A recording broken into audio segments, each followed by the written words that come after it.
आप देख रहे हैं यंग बाइट्स। मैं हूं आपके साथ पूजा ठाकुर। आज के हमारे हेल्थ अवेयरनेस के प्रोग्राम में हम बात करने जा रहे हैं थाई फैट की, जिसको लेकर फिर हमारे साथ जुड़ने जा रही है मालवी, जो हमें बताएगी कि थाई फैट के लिए हमें कौन से योगासना का उपयोग करना चाहिए। सो मालवी, स्वागत है आपका young bytes. Thank you so much. Malvi, जिस तरह से हमने आज बात की है थाई फैट की, सबसे पहले क्या कारण रहता है इसका?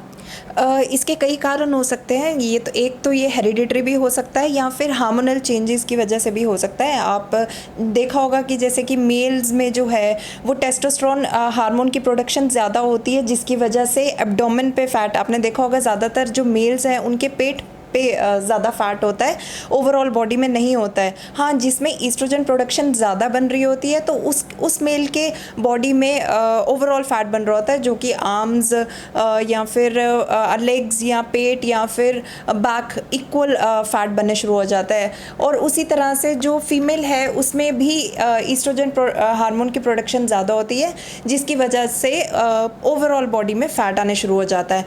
और ज़्यादातर क्या है, अनमैरिड में ये प्रॉब्लम नहीं आती है। मैरिड जो है जिसने कंसीव कर रखा है उसमें ज़्यादातर प्रॉब्लम आती है, या तो हिप की तरफ फैट आने शुरू हो जाता है या फिर थाई में फैट आने शुरू हो जाता है।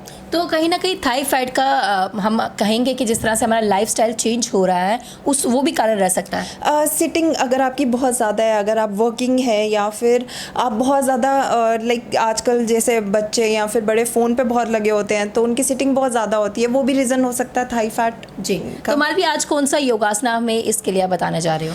आज हम दो आसना करेंगे।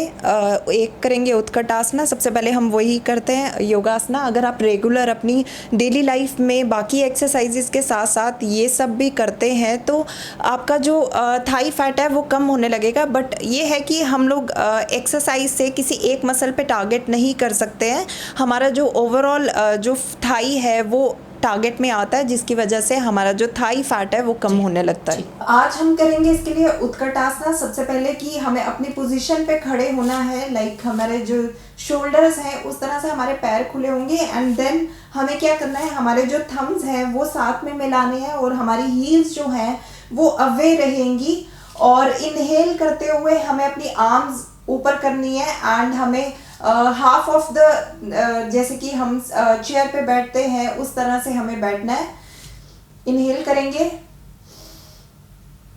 एक्सहेल,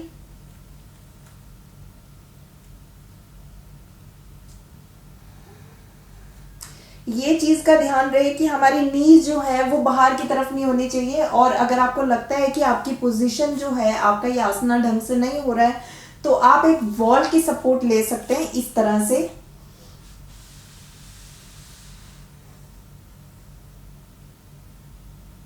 थर्टी सेकेंड्स हम बैठेंगे इधर। और फिर अगर आपको लगता है कि आपको इंटेंस करना चाहिए, आप इसमें कंफर्टेबल हैं, तो देन अगेन आप इनहेल करिए एंड थोड़ा सा और नीचे चले जाइए। और इस पोजीशन में आके कम से कम 30 सेकेंड्स टू 1 मिनट हमें होल्ड करना है।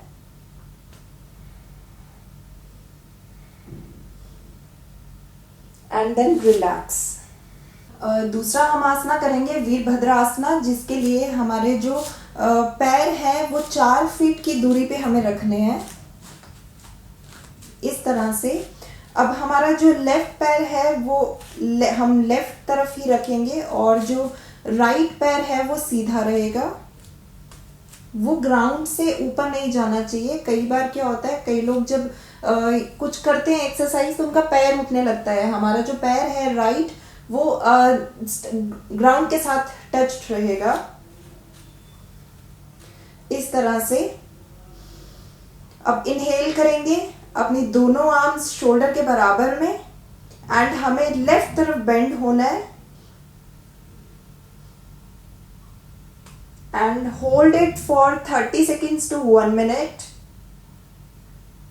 इस चीज का खास ध्यान रखना है, हमारे जो नीज है, हमारे घुटने हैं, वो पैरों के आगे नहीं आने चाहिए। कई बार क्या होता है कि काफी लोग स्क्वाटिंग करते हुए भी उनके घुटने आगे रहते हैं, जिससे इंजरी के बहुत ज्यादा चांसेस रहते हैं और आपका जो प्रेशर है वो सीधा घुटनों पे बनता है। इस तरह से करने से आपका जो मेन मसल है जिसको आप टारगेट कर रहे हैं, आपका सारा प्रेशर उसी पे जाएगा।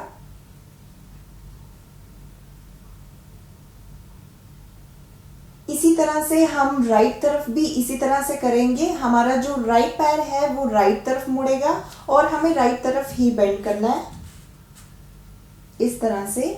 पर हमारा लेफ्ट पैर जो है वो एकदम सीधा रहेगा।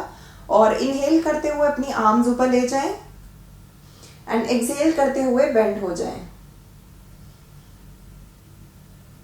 And again hold for 30 seconds to 1 minute. But आपका घुटना आगे नहीं जाएगा और आपको बर्न होता हुआ अपना मसल जो है, अपना थाई जो है वो फील होगा। और जितनी देर होल्ड कर सकते हैं आप उतनी देर होल्ड करने की कोशिश करिए।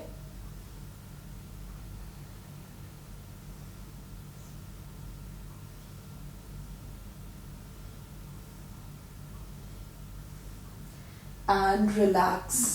सो मालवी, ये जो योगासना है ये कितनी मदद करेगा थाई फैट कम करने में?